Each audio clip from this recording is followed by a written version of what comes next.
خداوند یسوع المسیح ہمارے منجی یشوع مشیح کے عظیم اور جلیل اور قدوس نام میں آپ سب کی سلامتی ہو۔ نبیوں کی کہانی بائبل اسٹڈی پروگرام کے ساتھ ہارون خان آپ کی خدمت میں حاضر ہے، اور ہم خداوند کے زندہ پاک کلام میں سے، بائبل مقدس میں سے مکاشفہ کی کتاب کو، ریویلیشن کی کتاب کو سیکھ رہے ہیں۔ خداوند کی شکر گزاری کرتے ہیں اس کے پاک کلام کے لیے جسے اس نے اپنے ہر نام سے زیادہ عظمت دی، اور آپ سبوں کے لیے جو اس کے پاک کلام کو سیکھنے کے لیے، اسے سمجھنے کے لیے، اسے اپنی زندگیوں میں اپنانے کے لیے پرجوش ہیں، زیلس ہیں، انتھوزیاسٹک ہیں، خداوند کی رحمتوں اور برکتوں کو حاصل کرنے کے لیے ایکسائٹڈ ہیں۔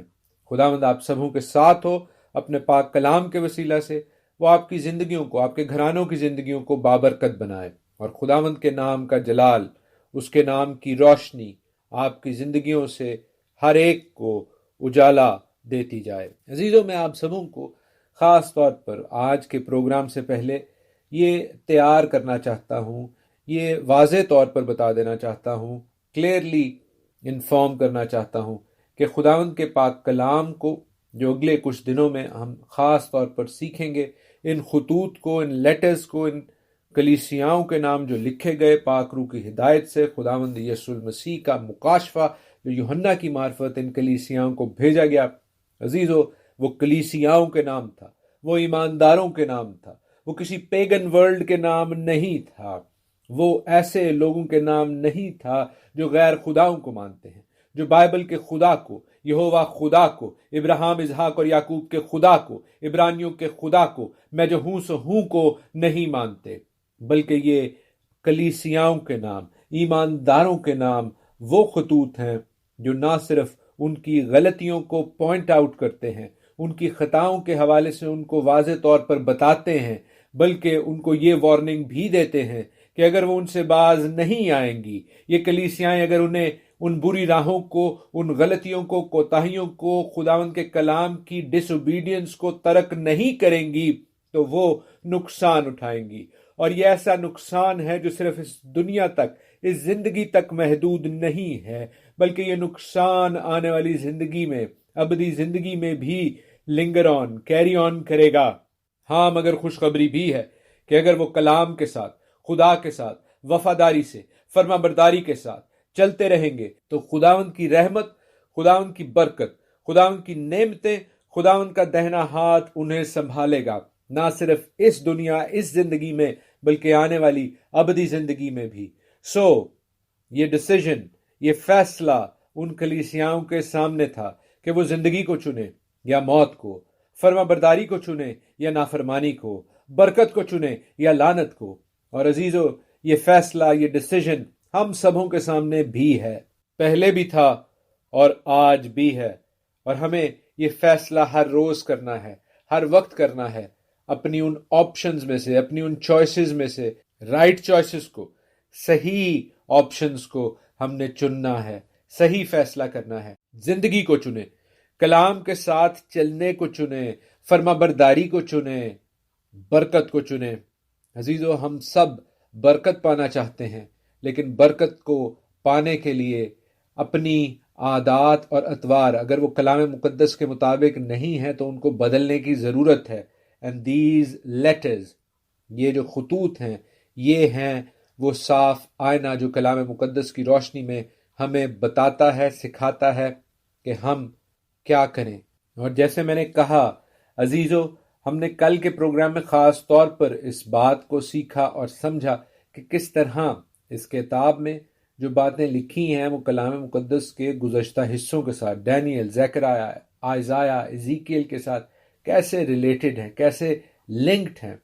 اور یہ بات ذہن میں رہے کہ صرف ریویلیشن نہیں، بلکہ ان کتابوں کی بھی، یعنی ڈینیل کی، ایزیکیل کی، آئزایا کی، جیرمایا کی، ان کتابوں کی بھی جو اسٹڈی ہے، اس میں جو رویا ہیں، جو ویژن ہیں، جو خواب ہیں، جو ڈریمز ہیں، ان کی اسٹڈی کے حوالے سے بارہا لوگ کمپلیکسٹیز کا، پیچیدگیوں کا شکار ہوتے ہیں، لیکن ہم نے کلام مقدس کو صبر، تحمل اور کلام مقدس ہی کی روشنی میں سیکھنا ہے۔ انسانوں کی انٹرپریٹیشن جو کہ انسانوں کی یا ڈینومینیشنز کی، فرقوں کی ڈاکٹرائنز کے مطابق ہے یا ڈاکٹرنز کے مطابق ہے، ہم نے اس کو فالو نہیں کرنا، بلکہ کلام مقدس کو ہی اپنا استاد جاننا اور ماننا ہے، جو کہ پاک روح کی ہدایت سے ہمارے لیے کافی ہے۔ ہاللیلویہ۔ یاد رہے کہ جتنی پیچیدگی، جتنی پرابلمز، جتنی کمپلیکسٹی اس نئے عہد میں ہمیں ریویلیشن کو سمجھنے کے حوالے سے آتی ہے، اسی طرح کی کمپلیکسٹی، اسی طرح کی پیچیدگی، پریشانی، پرابلمز گزشتہ زمانے میں اسرائیلیوں کو بھی، ایزیکیل کو، حزقیل کو اور زکریا کو اور آئزایا کو اور جرمیہ کی پروفیسیز کو سمجھنے میں آتی ہوں گی، لیکن وی مسٹ ریئلائز، ہمیں اس بات کا ادراک ہونا ہے، ہمیں اس بات کی سمجھ ہونی چاہیے کہ کلام مقدس کی ہر ایک بات، اس کی ہر ایک پروفیسی، نبوت، پیشن گوئی اپنے وقت پر، ٹھیک طور پر، پورے طور پر فلفل ہوگی، اس کی تکمیل ہوگی، اور ہمیں اس کے لیے آمین کہنے کی ضرورت ہے۔ ہمیں اس کے حوالے سے اپنی سمجھ کے دائرے کو وسیع کرنے کی ضرورت ہے، اور اسی سوچ کے ساتھ، اسی خیال کے ساتھ ہم خداوند کے پاک کلام میں سے، ریویلیشن چیپٹر 2 میں سے، مکاشفہ کے 2 باب کے حوالے سے اپنی سٹڈی کا آغاز کرتے ہیں۔ وہ جو سونے کے 7 چراغ دانوں میں کھڑا تھا، وہ جو جلال کا بادشاہ ہے، وہ جو کہتا ہے کہ میں عبدالآباد زندہ رہوں گا، وہ جو کہتا ہے کہ موت اور عالم ارواح کی کنجیاں اس کے پاس ہیں، وہ مقدس یوحنا کو یوں کہتا ہے کہ افسس کی کلیسیا کے فرشتہ کو یہ لکھ کہ جو اپنے دہنے ہاتھ میں ستارے لیے ہوئے ہے اور سونے کے 7 چراغ دانوں میں پھرتا ہے،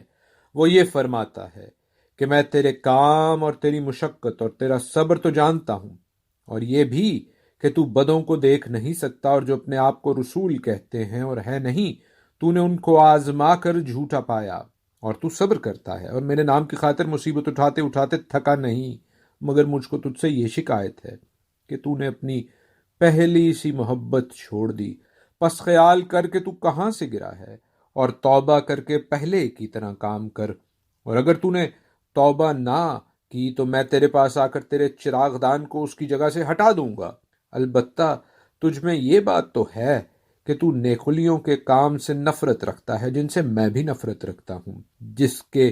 کان ہو وہ سنے کہ روح کلیسیاؤں سے کیا فرماتا ہے۔ جو غالب آئے میں اسے زندگی کے درخت سے جو خدا کے فردوس میں ہے پھل کھانے کو دوں گا۔ آمین۔ عزیزوں، میں نے صرف اس باب کا 2 چیپٹر کا پہلا حصہ آپ کے لیے پڑھا ہے، جہاں پر افسس کی کلیسیا کے فرشتے کو مخاطب کر کے خداوند یہوشع مسیح یسوع المسیح ناصری، جو سونے کے 7 چراغ دانوں میں پھرتے ہیں، وہ اپنا میسج، اپنا پیغام پہنچا رہے ہیں۔ اب پہلی ہی آیت میں ہمیں ایک خاص بات دیکھنے کو ملتی ہے، اور وہ خاص بات یہ ہے کہ یہ افسس کی کلیسیا کا فرشتہ کون ہے؟ کیونکہ اگر وہ فرشتہ کوئی آسمانی فرشتہ ہے، ہیونلی اینجل ہے، تو پھر اس ہیونلی اینجل کو، اس آسمانی فرشتہ کو تو خداوند یسوع المسیح یہوشع مسیح آسمان ہی پر الہی کلام پہنچا سکتے ہیں۔ تو یہ کون سا فرشتہ ہے؟ یہ کون سا پیمبر ہے؟ یہ کون سا میسنجر ہے؟ وہ جو پیغام رساں ہے۔ زیادہ تر جو مسیحی کامنٹیٹرز ہیں، جو اس حوالے سے اپنی انٹرپریٹیشنز، اپنی کامنٹریز، اپنی تفاسیر لکھ چکے ہیں، وہ اس بات پر متفق ہیں کہ یہ کوئی ہیونلی اینجل نہیں ہے، یعنی یہ کوئی آسمانی فرشتہ نہیں، بلکہ یہ ایک ہیومن میسنجر ہے، یہ ایک انسانی پیغام رساں ہے، میسنجر ہے، وہ جو پیغام لے کر جاتا ہے۔ یا یوحنا فگریٹیولی، میٹافوریکلی کسی اینجل کی بات کر رہے ہیں، کسی فرشتہ کی، کسی پیغام رساں کی بات کر رہے ہیں۔ آج کے پروگرام میں ہم اس حوالے سے تفصیل سے سیکھیں گے۔ سب سے پہلے تو ہم جو پہلا خیال میں نے آپ کے ساتھ شیئر کیا کہ جیسے بہت سے کرسچن کامنٹیٹرز، بہت سے مسیحی علماء اس بات پر متفق ہیں کہ یہ ہیومن میسنجر ہے، یہ ہیونلی اینجل نہیں ہے، کیونکہ کچھ بائبل ٹرانسلیشنز میں بھی، جیسے ینگز لٹرل ٹرانسلیشن ہے جو لفظ استعمال ہوا ہے، جو ورڈ استعمال ہوا ہے، وہ میسنجر استعمال ہوا ہے، وہ اینجل استعمال نہیں ہوا، یعنی وہ پیغام رساں استعمال ہوا ہے، وہ فرشتہ استعمال نہیں ہوا۔ کیوں؟ اس لیے کہ جو گریک ورڈ، جو یونانی لفظ اینجل کے لیے استعمال ہوتا ہے، ایجلوس جس کو کہتے ہیں، اس کا مطلب بھی پیغام رساں ہوتا ہے، اور عبرانی میں بھی ایسا ہی ہے، جہاں پر ملخ کہا جاتا ہے بھیجے ہوئے کو، پیغام رساں کو، اب چاہے وہ انسانی ہو یا آسمانی۔ مختلف اوقات میں بائبل مقدس میں، تناخ میں، اولڈ ٹیسٹمنٹ میں جو میسنجر یا ملخ استعمال ہوا ہے، وہ کانٹیکسٹ کے حوالے سے، وہ سیاق و سباق کے حوالے سے دیکھا جاتا ہے کہ کیا وہ انسانی نمائندہ ہے، انسانی پیغام رساں ہے، یا آسمانی پیغام رساں ہے، آسمانی فرشتہ ہے۔ اب ان آسان الفاظ کو سمجھنے کے بعد، ان کے بیک گراؤنڈ کو سمجھنے کے بعد، جو کویشچن ہے، جو سوال ہے، وہ یہ ہے کہ یہاں پر افسس کی کلیسیا کا جو فرشتہ ٹائٹل یوز کیا جا رہا ہے، افسس کی کلیسیا کا میسنجر جو استعمال کیا جا رہا ہے، کیا یہ آسمانی مخلوق یعنی فرشتہ ہے یا زمینی پیغام رساں ہے؟ اور پھر اس سے ذیلی، اس سے منسلک اور کئی سوال بھی اٹھ سکتے ہیں کہ کیا کوئی انسان، زمینی شخص، آسمانی میسنجر کو، پیغام رساں کو، فرشتہ کو انسٹرکشن دے سکتا ہے؟ اور کیا اگر ایسا ہے تو وہ قلم اور کاغذ کے تھرو ہو سکتا ہے، یعنی لکھ کے ہو سکتا ہے جیسے یوحنا کر رہے ہیں؟ ہمیں ان تمام پاسبلٹیز کی، ان تمام آنسرز کی، جو اسٹرینتھس ہیں اور جو ویکنیسز ہیں، جو طاقتیں ہیں اور جو کمزوریاں ہیں، ان تمام ویو پوائنٹس کی، ان کو سیکھنے کی اور سمجھنے کی ضرورت ہے، اور اس حوالے سے ہم گفتگو ضرور کریں گے۔ ہم اس خیال کو پہلے دیکھنے کی کوشش کرتے ہیں کہ یہ کوئی انسانی نمائندہ ہے، یہ کوئی انسانی پیغام رساں ہے، میسنجر ہے، اور زیادہ تر جو ایجلوس کے حوالے سے لفظ استعمال ہوتے ہیں وہ انسانی میسنجر یا پیغام رساں کے حوالے سے ہی ہوتے ہیں۔ تاہم کسی ایسی شخصیت کو ڈسکس نہیں کیا گیا، اس کا نام نہیں لیا گیا۔ بہت سے لوگوں کا جہاں پر یہ خیال ہے کہ یہ کوئی اس کلیسیا کا بشپ یا پاسٹر یا ایلڈر ہو سکتا ہے، تو یاد رہے کہ کوئی بشپ یا پاسٹر یا ایلڈر کی جو ڈیزگنیشنز تھیں، جو ٹائٹلز تھے، وہ اس وقت تک تو استعمال ہوتے ہی نہیں تھے۔ ہاں، بھائیوں کی جماعت کے سربراہ کے طور پر نام استعمال ہوئے ہیں۔ ہم نے اعمال کی کتاب میں دیکھا ہے، پطرس کو عزت سے پکارا جا رہا ہے، یعقوب جو خداوند یسوع مسیح کے زمینی بھائی تھے، وہ یروشلم کی کلیسیا کے جو ایک طرح کا بورڈ تھا، اس کے ہیڈ تھے، تو وہ نام لے سکتے تھے، وہ ان ایلڈرز کے حوالے سے بات کر سکتے تھے، لیکن ایسا کچھ بھی نہیں ہے۔ اور پھر سوال یہ بھی پیدا ہوتا ہے کہ پہلے باب کے آخر میں، ریویلیشن 1 کے اینڈ میں، جہاں پر ان 7 ستاروں کا بھید بتایا جا رہا ہے کہ وہ 7 فرشتے ہیں، تو یہاں پر وہ 7 فرشتے زمینی پیغام رساں کس طرح ہو سکتے ہیں؟ اچھا، اس پرابلم کو ہم ویسے اس طرح سولو کر سکتے ہیں، کیونکہ پہلے باب کا جو اختتام ہے اور دوسرے باب کا جو شروع ہے، دے آر کلوز، اور یہ بابوں کی، یہ چیپٹرز کی جو تقسیم ہے، یہ بعد میں ہوئی، تو یہ ان کنٹینیویشن اگر ہم پڑھیں تو ہمیں اتنا آڈ نہیں لگے گا، اتنا عجیب نہیں لگے گا، اور ہم اس چیز کو سمجھ سکیں گے کہ وہاں پر جو پہلے باب کے آخر میں لکھا جا رہا ہے وہ دوسرے باب کے ساتھ منسلک ہے، تو یہ کوئی علیحدہ علیحدہ باتیں نہیں ہیں، یہ ایک ہی تھاٹ پروسیس کنٹینیو کر رہا ہے۔ آپ پہلے باب کے آخر کو دوسرے باب کے شروع کے ساتھ اکٹھے پڑھ لیں تو یہ پرابلم دور ہو جائے گی۔ تاہم ہم دوسری سمت میں اب چلتے ہیں، جو یہ ہے کہ یہ جو ایجلوس ہیں، یہ آسمانی فرشتے ہیں، یہ الہامی ڈیٹیز ہیں، اور ان کے حوالے سے کیا اسٹرینتھس اور ویکنیسز ہیں اس نظریے کے حوالے سے کہ یہ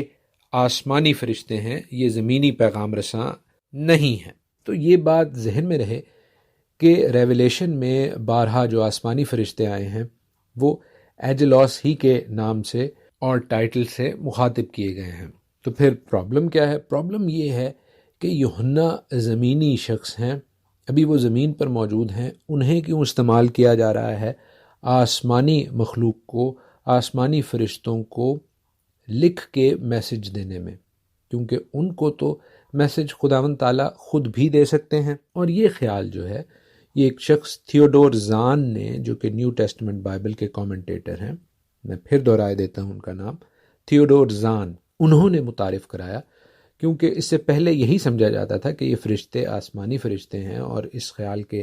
حامل جو لوگ ہیں ان میں ایک بہت مشہور نام ہے اوریگن کا۔ میں پھر دہرائے دیتا ہوں، مشہور نام ہے اوریگن چرچ فادر کا، جو یہ مانتے تھے کہ یہ آسمانی فرشتے ہیں۔ لیکن تھیوڈور زان نے کہا، میں ان کا جو ایک ایکسٹریکٹ ہے، اقتباس ہے، وہ انگلش میں آپ کے لیے پڑھتا ہوں، اردو میں ترجمہ کر دوں گا۔ وہ کہتے ہیں کہ this view that these angels are heavenly beings was first found in the writings of Origen. It should be rejected because it is absurd that the Lord should make known His will to the spirits which like Himself belong to the invisible heavenly world. تو وہ یہ کہہ رہے ہیں کہ یہ خیال جو اوریگن نے ظاہر کیا ہے کہ بھائی یہ آسمانی فرشتے ہیں اور اسی طرح ان کو مان لیا جائے، تو وہ بالکل غلط ہے، کیونکہ خداوند اپنی ماند جو الہامی باڈیز ہیں، جو الہی باڈیز ہیں، ان کو ہیونلی ورلڈ میں ہی میسج دے سکتے ہیں، ان کو یوحنا کو استعمال کرنے کی کوئی ضرورت نہیں تھی۔ لیکن وہ اس بات کا جواب دینے سے قاصر ہیں کہ یہ فرشتے کا ٹائٹل، یہ پیغام رساں کا ٹائٹل، یہ میسنجر کا ٹائٹل کس شخص کے لیے یوز ہوا ہے، کیونکہ کوئی چرچ بشپ، پادری، ایلڈر ہائی لائٹ نہیں کیا گیا۔ تو کیا ہم بس مان لیں، صرف اقرار کر لیں کہ یہ آسمانی مخلوق ہی تھے جیسا کہ لکھا گیا ہے، اور جیسا کہ بعد میں آسمانی مخلوقوں کو بھی یہی نام سے، یہی ٹائٹل سے، ایجلوس سے اس بک میں، ریویلیشن میں مخاطب کیا گیا ہے؟ عزیزو، چونکہ پروگرام کا وقت کمپلیٹ ہو گیا ہے، ہم اس بات کو کل کے پروگرام میں کنکلوڈ کریں گے، نیکسٹ پروگرام میں کنکلوڈ کریں گے۔ آج کے لیے اتنا ہی۔ خداوند آپ کو اپنے پاک کلام سے، اپنے بڑے نام سے، آج کے پروگرام سے بہت برکت دے، آمین۔